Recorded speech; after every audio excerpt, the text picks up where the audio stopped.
My favorite day of the week. It's Wednesday. Now, today we'll do things just a little different. I'm going to ask a question. How well do we really know our parents? How well do we really know our parents? My dad was an open book, and I was grateful for him for that. My mother, my host in the other case, was a bag of mysteries. Saying that, let's just jump into the shout out for the day. Today's shout out is anyone who survived growing up with a covert narcissistic mom or parent.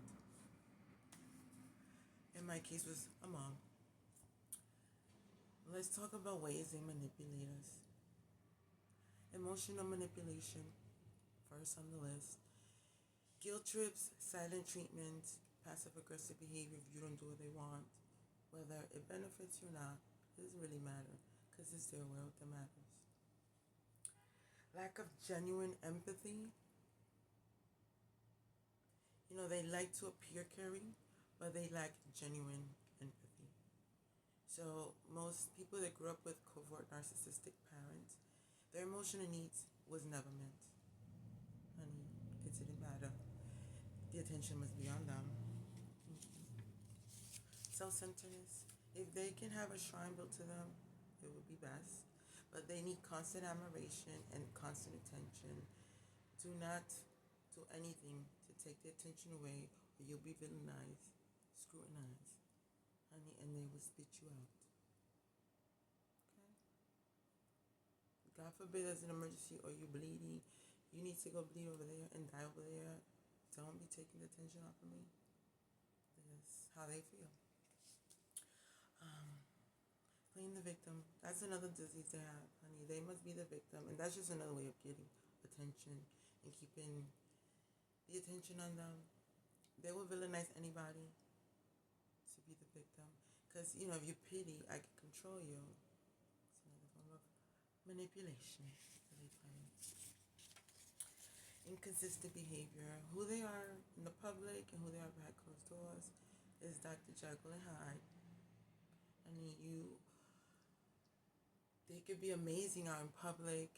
They could show so much interest and caring for others.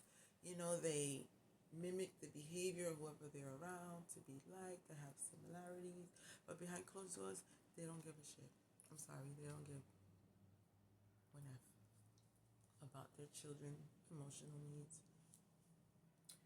They discourage independence. That's just another form of maintaining manipulation on their kids.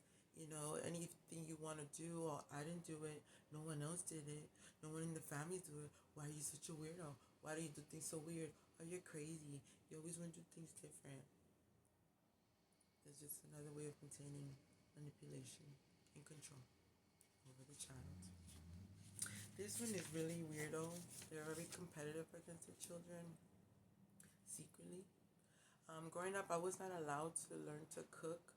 So I'm grateful that a lot of my exes knew how to cook because that's how I learned to cook.